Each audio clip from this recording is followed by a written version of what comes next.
Okay, so there was only two games that happened this weekend, the NFC and AFC Championship games, but there's still a lot to talk about. The first game of the weekend was the Niners and the Eagles, and this was, without exaggeration, the weirdest NFC Championship game I have ever and will ever see. And for anyone who watched this game, you would know just how odd it was. As right as the game began, the Eagles went down the field and somehow got a miraculous Devontae Smith catch to set them up into first and goal range. Except on replay, it was very clear that Devontae Smith did not catch that ball, and he was even signaling to his teammates to hurry up and snap the ball as quickly as possible. So, you know, you'd think that after seeing the Eagles frantically get up to the line and the fact that it's just a timeout in exchange for a first and goal, that Kyle Shanahan would at least think about challenging. But although this was a missed call, you gotta understand why the ref called that a catch in the first place, and it was up to the Niners to challenge the play, and they just didn't. So the Eagles got 7 points for free. And then things just kept going horribly for the Niners, as Fred Warner was also injured on that first drive, and on their first offensive drive, they lost Brock Purdy, their entire offensive team. Now, he shouldn't be their entire offensive team, but it turns out they only had one active quarterback on the roster besides Purdy, and that was 36-year-old Josh Johnson. And look at every team this man has been on.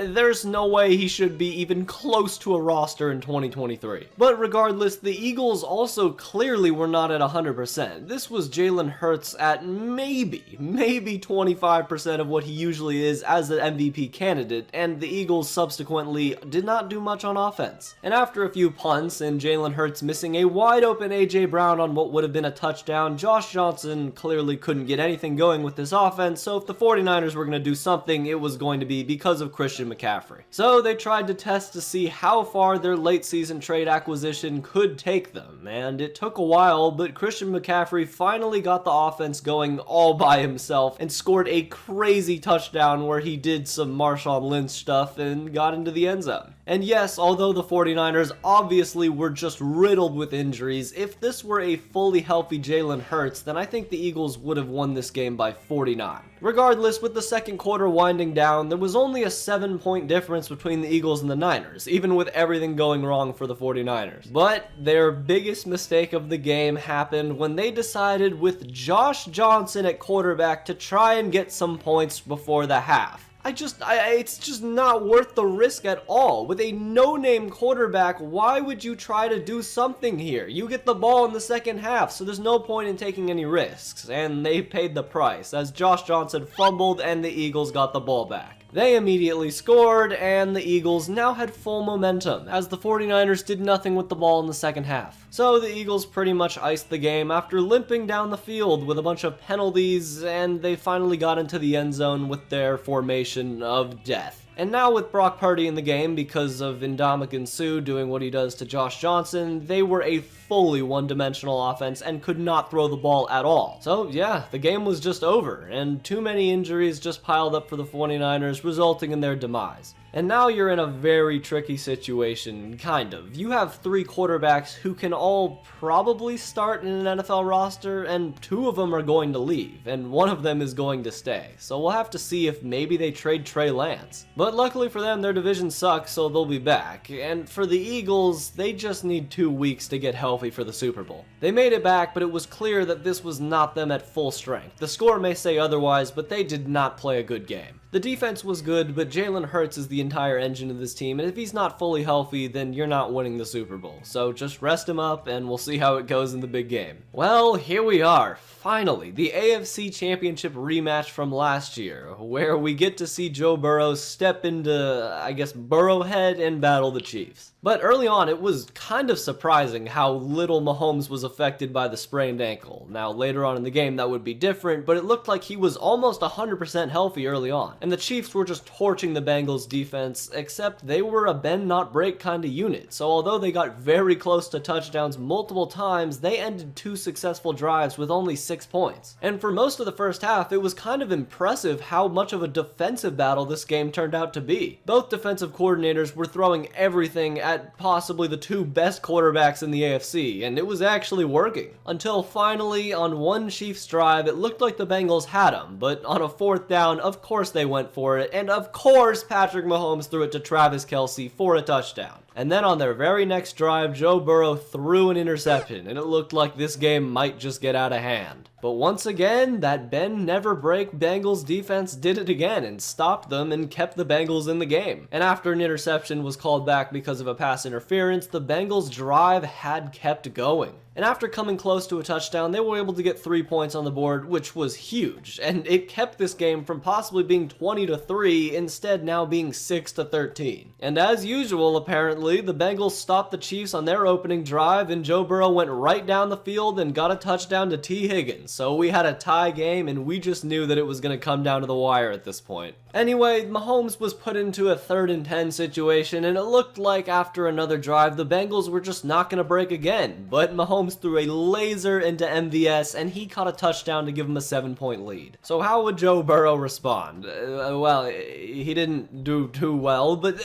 luckily Patrick Mahomes actually made a mistake and gave the Bengals the ball back instead of putting the nail in the coffin. So the Bengals went right down the field and got a touchdown straight away to tie the game at 20. Now, after a questionable 3rd and 9 sequence, which was probably legal, but it didn't matter at all, and the Bengals got the ball back and threw an interception. So Mahomes was probably just going to end you right there. Some phenomenal plays by Pacheco got him into field goal range usually, but with the conditions, it just wasn't good enough to kick a field goal. So they had to punch it away to Cincinnati, and it looked like Joe Burrow was going to solidify his name of Burrowhead. He owned that stadium, and he was about to prove it as he drove the Bengals down the field, converting a huge 3rd and 16, which at the time looked like it was just going to be game over. The atmosphere, everyone could feel the impending doom of the Chiefs, and as Joe Burrow stepped back into the pocket on 3rd and 8, he got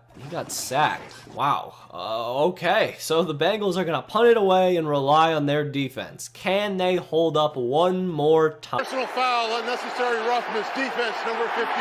And that 15 yards. From the end of the Oh, no! After a huge punt return, the Chiefs were able to get into almost field goal range, and as Mahomes scrambled out of the pocket, he was pushed out of bounds, changing what would have been an almost impossible field goal to a 45-yarder, and Harrison Butker converted, sending the Chiefs to the Super Bowl. And, well, that was it. A rather anticlimactic ending to their Bengals season as well as this game, and it looked like the Bengals were pretty easily going to be back in the Super Bowl. But a hobbled Mahomes is still kinda Mahomes, and the Chiefs got the job done, and they're now going to have a chance to repeat as Super Bowl champions as they did so long ago. And for the Bengals, this was an odd season, but one that you can definitely say is still progress. With injuries to their receivers all regular season long, it's pretty incredible the chemistry they still have between each other. Regardless, your season was still nothing short of a success, so there's not much to be sad about. You lost to Mahomes. Anyways, if you enjoyed this video, then subscribe, because I got a lot of videos on the channel just like this one. And if you like this video, then watch this video right here on what is the best draft of all time. It's pretty good, trust me. Anyways, until next time.